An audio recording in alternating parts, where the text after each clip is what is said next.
Today we're taking a look at these NBA matches, which are happening on Sunday, February 5, 2023, and giving you our total picks today. Welcome back to High Stakes. Before we dive into our video, don't forget to subscribe and push that notification bell to get notified as soon as we release these sport prediction videos, and make sure to watch it till the end so you don't miss any of our picks. Also check out our Patreon if you want to access our premium picks. Our Patreon is a way for us to help you improve your chances of making more money. You will find the link in description and comments section below. One more thing before we start, check out our new channel High Stakes Props and Parlays, where you can find our player props and parlay picks predictions. You will find the link in the description and comments section below. Charlotte Hornets vs Orlando Magic. The Orlando Magic, 21-32, 13th Eastern Conference, look to win for the second straight time on Sunday when visiting the Charlotte Hornets, 15-39, 14th Eastern Conference, while Charlotte looks to snap a three-game losing streak. Orlando defeated the Minnesota Timberwolves on the road Friday 127-120. The game was marred by an altercation between Orlando's Mo Bamba and Minnesota's Austin Rivers. Suspensions are likely, but it is unsure whether Bamba will miss Sunday's game. Charlotte was defeated by the Detroit Pistons 118-112 on Friday night for their third straight loss and fifth loss in the last 7. Orlando's Wendell Carter Jr. is questionable and Chuma Okeke is out. Charlotte will play without Cody Martin and Kelly Oubre Jr. The total has finished under in each of Charlotte's last 3 games, and in 4 of the Hornets' last 5, the total has also finished under in 3 of Orlando's last 5. When these two meet on the hardcourt, the total has finished under in 4 of the last 5. Charlotte is 25th in the NBA in scoring, and Orlando is even worse at 27th. Take the under. Indiana Pacers vs Cleveland Cavaliers. The Cleveland Cavaliers will travel to the Gainbridge Fieldhouse on Sunday evening to take on the Indiana Pacers in an Eastern Conference matchup. The Cavs are 5th in the East with a 32-22 record and are coming off a 128-113 home win on Thursday against the Memphis Grizzlies. The Pacers are 11th in the East with a 25-2 record and are coming off a 107-104 home win on Friday against the Sacramento Kings. This will be the third of 4 games against one another, with the first 2 games being split with the home team winning. These offenses have been doing a very good job offensively throughout their last few games, as the Cavs are averaging 115.7 points in their last 3 games, while the Pacers are scoring 112.3 points in their last 4 games heading into this matchup. Both teams score extremely well in this matchup against one another, as they average 245.5 total points in their first 2 games against one another, which is 20 points more than the total needed here. The teams are shooting the 3 well, as Cleveland is 11th in the NBA with a 36.7 three-point percentage, while Indiana is 13th with a 36.3 percentage from beyond the arc. The over has hit in each of the last 4 games against one another. Go with over 225.5 points here. Memphis Grizzlies vs Toronto Raptors. On Sunday evening, the Toronto Raptors travel to the FedEx Forum for a road matchup with the Memphis Grizzlies.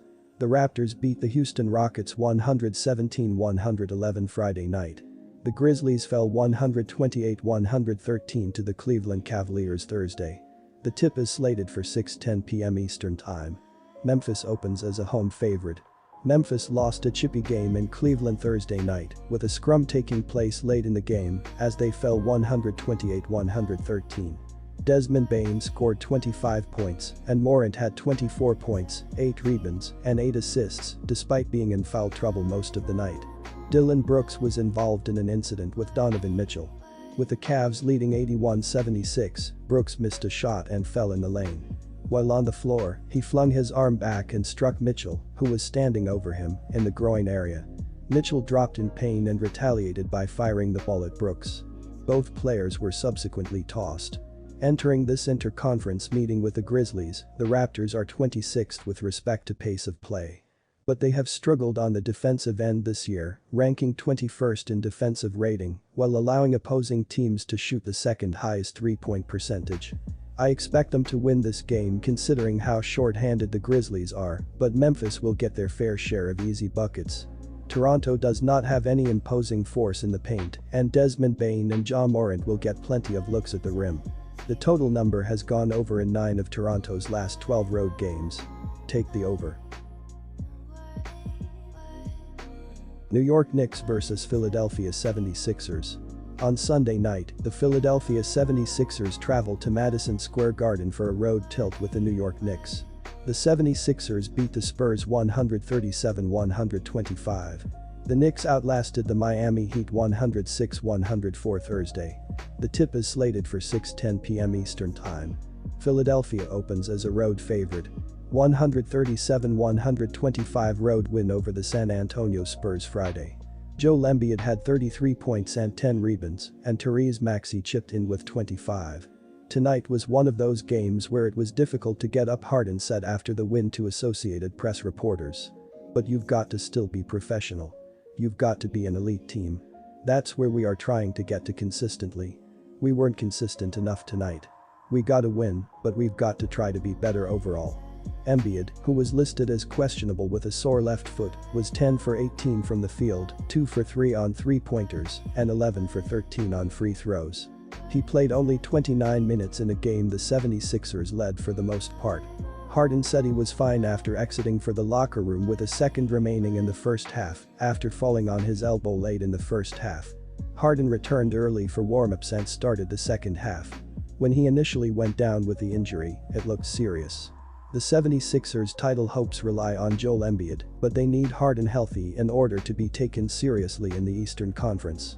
The 76ers and Knicks are both near the bottom half of the NBA with respect to pace of play. Joel Embiid is questionable heading into this game, but he has been given that tag in half of his games this year. New York has been at or near the top of the NBA in rebounding percentage, and they will limit a lot of what Philadelphia likes to do at the rim. Embiid will still get his typical 30 points, but this game will stay under the projected total. Also, Philadelphia is 6th in defensive rating, and although I expect the Knicks to squeak out a win at home here, this will be a low-scoring, closely played game. Take the under. New Orleans Pelicans vs Sacramento Kings. De'Aaron Fox is leading Sacramento in scoring with an average of 24.3 points per game, while Domantas Sabonis is the second leading scorer, leading rebounder and the leader in assists, with averages of 18.8 points, 12.4 rebounds and 7.1 assists per game. Sacramento has 6 players averaging double figures in scoring, and as a team is scoring an average of 119.5 points per game.